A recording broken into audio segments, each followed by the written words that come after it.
ആദ്യം എഴുതിയ exam USS ആണ്. അത് കഴിഞ്ഞിട്ട് പിന്നെ NuMaTs എഴുതി സ്റ്റേറ്റ് ലെവൽ ക്യാമ്പിൽ പങ്കെടുക്കാനും പറ്റിയിട്ടുണ്ട്.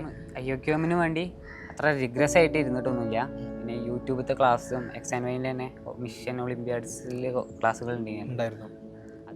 ഹലോ ഓൾ, ഇന്ന് ഞാൻ XandY ലേണിംഗിൻ്റെ 10ാം ക്ലാസ് ഫൗണ്ടേഷൻ കോഴ്സിലുള്ള അസ്ജദിൻ്റെ വീട്ടിലാണ്. റീസെൻ്റ്ലി കംപ്ലീറ്റ് ആയിട്ടുള്ള IOQM എക്സാം പാസ്സായി RMO എഴുതാൻ വേണ്ടി റെഡി ആയിക്കൊണ്ടിരിക്കുകയാണ് അസ്ജദ്. അപ്പോൾ അസ്ജദിൻ്റെ പ്രിപ്പറേഷൻ സ്ട്രാറ്റജീസും അതുപോലെ തന്നെ ഭാവി പ്ലാനുകളൊക്കെ നമുക്ക് ചോദിച്ചറിയാം.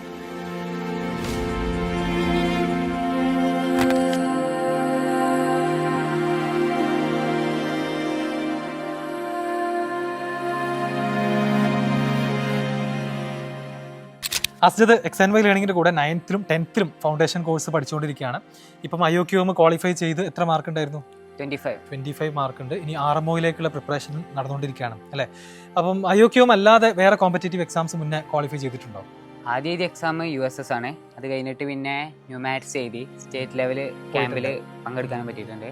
പിന്നെ NIT കാലിക്കറ്റിൻ്റെ ക്ലബ് മാത്തമാറ്റിക്ക എന്ന് പറയുന്ന ഒരു ഇൻഫിനിറ്റം എന്ന് പറയുന്ന ഒരു മാത്സ് ക്വിസ് ഉണ്ടായിരുന്നു.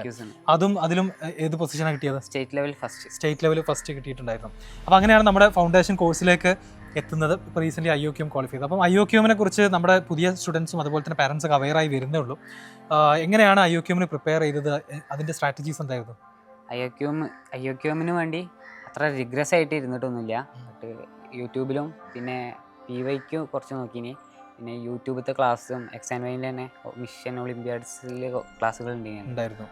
നമ്മുടെ ഫൗണ്ടേഷൻ കോഴ്സ് കൂടാതെ ഒളിമ്പ്യാഡ്സിന് വേണ്ടി സ്പെസിഫിക് ആയിട്ട് മിഷൻ ഒളിമ്പ്യാഡ് എന്നുള്ളൊരു ക്ലാസ് നമ്മളൊരു കോഴ്സ് സ്റ്റാർട്ട് ചെയ്തിട്ടുണ്ടായിരുന്നു. അപ്പോൾ അതും കംപ്ലീറ്റ് ചെയ്തിട്ടുണ്ടായിരുന്നു അല്ലേ? അതേപോലെ തന്നെ നമ്മുടെ വർക്ക് ബുക്ക് യൂസ് ചെയ്തിട്ടുണ്ടായിരുന്നു. അപ്പോൾ അതിലും ഒരുപാട് ഒളിമ്പ്യാഡ് KVPY എക്സാമിൻ്റെ ഒക്കെ ക്വസ്റ്റ്യൻസ് ഇൻക്ലൂഡഡ് ആണ്. അതും പ്രാക്ടീസ് ചെയ്തിട്ടുണ്ടായിരുന്നു. ലെവൽ 3 ഒക്കെ അത്യാവശ്യം നല്ല ടഫ് ഉണ്ടായിന്. IOQM ലെവലൊക്കെ ഉണ്ടായിന്.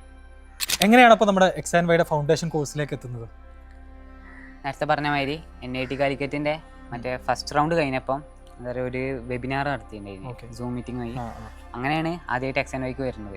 പിന്നെ സ്റ്റേറ്റ് ലെവൽ ഫസ്റ്റ് കിട്ടി. അപ്പോൾ ഈ ഒരു സയൻസും മാത്സും അഡ്വാൻസ്ഡ് ആയിട്ട് പഠിക്കുക എന്നുള്ളത് മാത്രമാണോ, അതല്ല അൾട്ടിമേറ്റ്ലി വേറെ എന്തെങ്കിലും ഡ്രീം ഉണ്ടായിരുന്നു അങ്ങനെ ഒരു ഫൗണ്ടേഷൻ കോഴ്സിലേക്ക് വരുന്നതിന് മുന്നേ?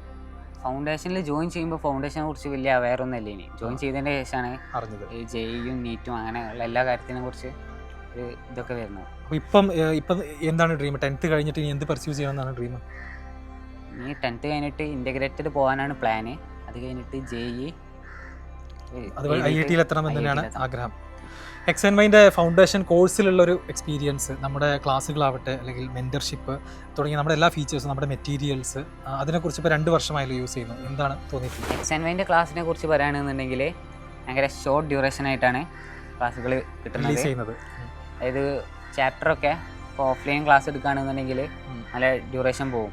അത്രയൊന്നും ഇത് വരുന്നില്ല. ഒരുപാട് സമയം നമുക്ക് സേവ് ചെയ്യാൻ പറ്റുന്നത്. പിന്നെ വർക്ക് ബുക്ക് ആണെങ്കിൽ ലെവൽ 3 ഒക്കെ അത്യാവശ്യം നല്ല ടഫാണ്. അപ്പം ക്വസ്റ്റ്യൻ ചെയ്ത് കിട്ടിയിട്ടില്ലെങ്കിലും അതിൻ്റെ ബാക്കിലുള്ള ആൻസർക്ക് നോക്കി മനസ്സിലാക്കുമ്പോൾ തന്നെ ഏകദേശം ചെയ്യാൻ പറ്റില്ല. അപ്പം അത് IOQM പോലുള്ള എക്സാംസിന് നന്നായിട്ട് ഹെൽപ്പ് ചെയ്തിട്ടുണ്ട് അല്ലേ? ഇപ്പോൾ 10th സ്റ്റാൻഡേർഡിൽ ഇപ്പോൾ IOQM അല്ലാതെ തന്നെ വേറെയും ഒരുപാട് സ്കോളർഷിപ്പ് എക്സാമുകൾ 11th പ്രോഗ്രാമുകളുടെ പല സ്കോളർഷിപ്പ് എക്സാമുകളും നടക്കുന്നുണ്ട്.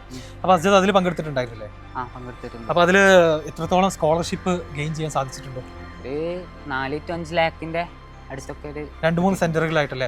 അപ്പോൾ 11th ഒരുപാട് പ്രോഗ്രാമുകൾ നമുക്കറിയാം കേരളത്തിൽ ഇൻ്റഗ്രേറ്റഡ് ആയിട്ടും അതുപോലെ തന്നെ ഓഫ്ലൈനായിട്ടൊക്കെ നടക്കുന്നുണ്ട്. അതിലേക്ക് എനിക്ക് തോന്നുന്നത് ടോട്ടൽ ഒരു 5-6 ലക്ഷം രൂപയുടെ സ്കോളർഷിപ്പ് 2-3 സെൻറ്റേഴ്സിലായിട്ട് അസ്ജദ് നേടിയെടുത്തിട്ടുണ്ട്. അസ്ജദിൻ്റെ ഇഷ്ടപ്പെട്ട സബ്ജക്റ്റ് ഏതാണ്? ഫേവറേറ്റ് സബ്ജക്റ്റ് ഏതാണ്? അങ്ങനെ ഫേവറേറ്റ് ആയിട്ട് ഒരു സബ്ജക്റ്റിനോട് അത്ര ഇതില്ല എന്നുണ്ടെങ്കിലും മാത്സും ഫിസിക്സും ആണ് കൂടുതൽ കമ്പാരിറ്റീവ്ലി ഫേവറേറ്റ് താല്പര്യമല്ലേ? അപ്പം നമ്മൾ കുറച്ച് മാസങ്ങൾ നടത്തിയിട്ടുള്ള വേറെയും എക്സാമിനേഷൻസ് ഉണ്ടായിരുന്നു. ഫോർ എക്സാമ്പിൾ USMO എന്ന് പറയുന്നൊരു ഒളിമ്പ്യാഡ് എക്സാം നടത്തിയിരുന്നു. അതുപോലെ തന്നെ NSMC എന്ന് പറയുന്ന ഒരു national science and maths championship എല്ലാ വർഷവും നടക്കാറുണ്ട്. അതിലും പങ്കെടുത്തിരുന്നു? യെസ്. NSMCയിൽ 7th റാങ്കും USMOയിൽ 9th റാങ്കും കിട്ടി. രണ്ടും സ്റ്റേറ്റ് ലെവലിൽ 7th ഉം 9th റാങ്കും സ്കോർ ചെയ്യാൻ സാധിച്ചിട്ടുണ്ടല്ലേ? അപ്പോൾ ഇതുപോലത്തെ എക്സാമുകൾ ശരിക്കും XandYയിലേക്ക് വന്നതിന് ശേഷമാണ് ഇത്രയധികം എക്സാംസ് എഴുതുന്നത്. മുന്നേ എത്ര എക്സ്പോഷർ ഉണ്ടായിരുന്നു? മുന്നേ എക്സാം തീരെ എഴുതിയിട്ടില്ല. XandYയിൽ വന്നതിന് ശേഷമാണ് എക്സാം അറ്റൻഡ് ചെയ്യുന്നത് തന്നെ. കോമ്പറ്റേറ്റീവ് എക്സാം എങ്ങനെയാണെന്ന് പരിചയപ്പെടുന്നത് XandYയിൽ വന്നതിന് ശേഷമാണ്. അപ്പോൾ ഇനി ഭാവിയിൽ എഴുതാൻ പോകുന്ന ഇപ്പോൾ JEE ആവട്ടെ അല്ലെങ്കിൽ അതുപോലത്തെ എക്സാമിനേഷൻ ആവട്ടെ, അപ്പോൾ കൃത്യമായിട്ട് ഇപ്പോൾ ഒരു ഐഡിയ ഉണ്ട് എങ്ങനെ പ്രിപ്പയർ ചെയ്യണം അല്ലെങ്കിൽ എങ്ങനെ നന്നായിട്ട് സ്കോർ ചെയ്യണം എന്നുള്ള ഐഡിയ ഉണ്ടല്ലേ? അപ്പം അസ്ജദിൻ്റെ ഡ്രീം ക്യാമ്പസ് ആയിട്ട് ഏതെങ്കിലും ക്യാമ്പസ് മനസ്സിലുണ്ടോ? IIT മദ്രാസ് IIT മദ്രാസിൽ പോയി പഠിക്കണം എന്നാണ് ആഗ്രഹം അല്ലേ? അവിടെ ഏത് ബ്രാഞ്ച് ചൂസ് ചെയ്യാണ്? ഏത് റാങ്ക് ആണെന്നുണ്ടെങ്കിലും ഏത് ബ്രാഞ്ച് ആയിരിക്കും ഏറ്റവും പ്രിഫറൻസ് ഉണ്ടായിരിക്കാം? കമ്പ്യൂട്ടർ സയൻസിലേക്ക് പോകണമെന്നാണ് ആഗ്രഹം. അപ്പോൾ IIT മദ്രാസിൽ കമ്പ്യൂട്ടർ സയൻസിന് ജോയിൻ ചെയ്യണം എന്നുള്ളതാണ് അസ്ജിദിൻ്റെ ആഗ്രഹം. അപ്പോൾ എനിക്ക് തോന്നുന്നത് അതിന് വേണ്ട ഒരു ഫൗണ്ടേഷൻ സയൻസിലും മാത്സിലും അതുപോലെ തന്നെ കോമ്പറ്റേറ്റീവ് എക്സാംസിലുള്ള ഒരു എക്സ്പീരിയൻസും ഓൾറെഡി XandY ലേണിങ്ങിലൂടെ കിട്ടിയിട്ടുണ്ട്. മൾട്ടിപ്പിൾ എക്സാംസിൽ അസ്ജിദ് അത് എന്ത് ചെയ്തിട്ടുണ്ട്? പ്രൂവ് ചെയ്തിട്ടുണ്ട്. അപ്പോൾ ഇനി 11th 12th എന്ത് ചെയ്യണം? നന്നായിട്ട് തന്നെ പ്രിപ്പയർ ചെയ്ത് നമ്മുടെ ഡ്രീമിലേക്ക് എത്തണം. ആൻഡ് ഒരു കാര്യം ചോദിക്കാനുള്ളത്, ഇപ്പോൾ RMO റീജിയണൽ മാത്തമാറ്റിക്കൽ ഒളിമ്പിയാഡാണ് നമ്മുടെ IOQMൻ്റെ സെക്കൻഡ് റൗണ്ട്. അപ്പോൾ അതിലേക്കുള്ള പ്രിപ്പറേഷൻ എങ്ങനെയാണ് സ്റ്റാർട്ട് ചെയ്തിട്ടുണ്ടോ? ഇതിലേക്കുള്ള പ്രിപ്പറേഷന് 1-2 വീക്കായിട്ട് സ്റ്റാർട്ട് ചെയ്തേ. XandYൻ്റെ തന്നെ മിഷൻ ഒളിമ്പിയാഡ്സിൽ PVQ ചെയ്യുന്നുണ്ട്, നോക്കുന്നുണ്ട്. പിന്നെ അല്ലാതെ എന്താ പറയുക, ഗൂഗിളിലും മറ്റൊക്കെ ഇതാക്കിയിട്ട് PDF വെച്ചിട്ട് സോൾവ് ചെയ്യുന്നുണ്ട്. അപ്പം IOQMൽ നിന്ന് RMOയിലേക്കുള്ള ക്വസ്റ്റ്യൻസിൻ്റെ ഒരു മാറ്റം എങ്ങനെയാണ്? RMOയിൽ എന്ന് പറഞ്ഞാൽ 3 hours കൊണ്ട് 6 questions ആണ്. IOQMൽ 3 hours കൊണ്ട് 30 questions. പിന്നെ അത് ഇൻഡിജർ ടൈപ്പ് ആൻസറുകളാണ് ഉണ്ടായിരുന്നത്. RMOയിൽ കംപ്ലീറ്റ്ലി ഡിസ്ക്രിപ്റ്റീവ് ആണ് അല്ലേ? ചെയ്ത് നോക്കിയിരുന്നു ക്വസ്റ്റ്യൻസ് കുറച്ചെണ്ണം? ചെയ്ത് നോക്കിയാണ്. എന്താണ് തോന്നുന്നത്, അതുപോലത്തെ വന്നു കഴിഞ്ഞാൽ കുറച്ച് ചെയ്യാൻ പറ്റുമോ?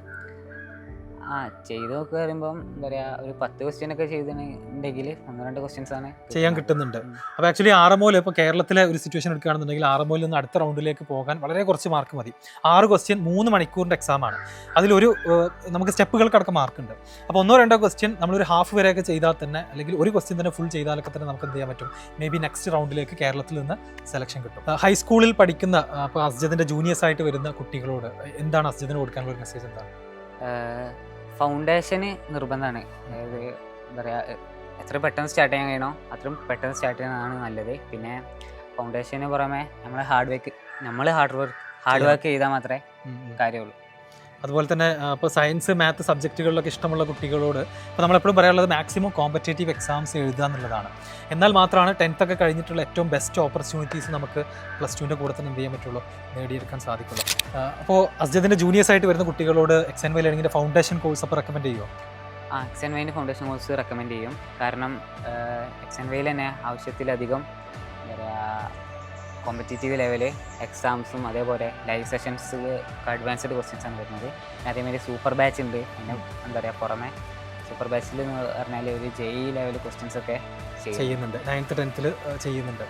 അപ്പോൾ നമുക്ക് പറയാനുള്ളതാണ്, കോമ്പറ്റേറ്റീവ് എക്സാംസ് താല്പര്യമുള്ള സയൻസ് ആൻഡ് മാത്തിൽ ഏറ്റവും ബെസ്റ്റ് സ്ഥാപനങ്ങളിൽ പോയി പഠിക്കണമെന്ന് സ്വപ്നം കാണുന്ന കുട്ടികൾ എത്രയും നേരത്തെ തന്നെ സയൻസിലും മാത്സിലും നല്ല ഫൗണ്ടേഷൻ ഉണ്ടാക്കിയെടുക്കണം. അപ്പോൾ അസ്ജിദിനെ പോലെ തന്നെ വേരിയസ് കോമ്പറ്റേറ്റീവ് എക്സാംസ് നമുക്ക് 8th 9th 10th എഴുതാൻ സാധിക്കും. അപ്പോൾ അത്തരത്തിലുള്ള എക്സാംസിന് വേണ്ടി കുട്ടികളെ പ്രിപ്പയർ ചെയ്യിക്കുക എന്നുള്ളത് കൂടിയാണ് നമ്മുടെ ഒരു ലക്ഷ്യം. അസ്ജിദിൻ്റെ ഡ്രീം ആയിട്ടുള്ള IIT മദ്രാസിൽ കമ്പ്യൂട്ടർ സയൻസ് തന്നെ നേടിയെടുക്കാൻ സാധിക്കട്ടെ. 11th 12th ഈ ഒരു ഫൗണ്ടേഷൻ ഉപയോഗിച്ചിട്ട് എന്ത് ചെയ്യണം? നന്നായിട്ട് പഠിക്കണം, നന്നായിട്ട് ഹാർഡ് വർക്ക് ചെയ്യണം. 12th കൂടെ തന്നെ നമുക്ക് IITയിലേക്ക് അഡ്മിഷൻ നേടണം.